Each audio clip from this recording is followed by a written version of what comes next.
día 2 aventando el papelito de papel. Va a salir para allá. No cayó tan lejos, pero... No, pero... ¿Qué tal si lo aventamos desde ahí? Mira, desde ahí. Miren. No quiere volar esta cochinada. Mira, le vamos a enseñar unos... ¿Cómo se llama?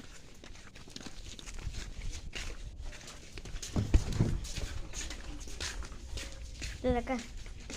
Miren. Se estrelló contra los... Voy a mostrar un avioncito nuevo.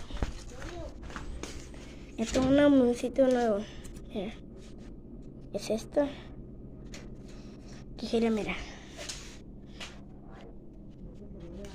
Pero se lo vamos a grabar bien.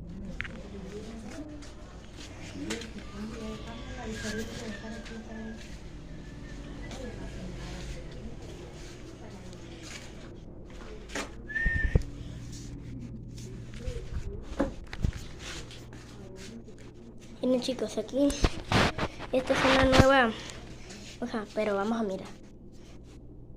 Esta vuela más bien, nomás que ustedes no la pueden mirar bien porque como de que no me trabaja. Mira. Se mira así, pero no se mira bien. Se trae un poco lejos. Bueno, está mi compa.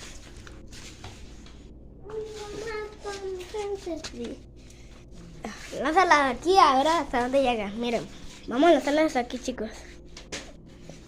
No llega tan lejos porque no sé. Porque no es que lo lanzo con mucha fuerza. Mira, ahora sí llego un poquito lejos. Pues aquí vamos a llegar. Ahí, gente. Adiós. Adiós. Mañana subimos un parte 3. Ahora parte 2.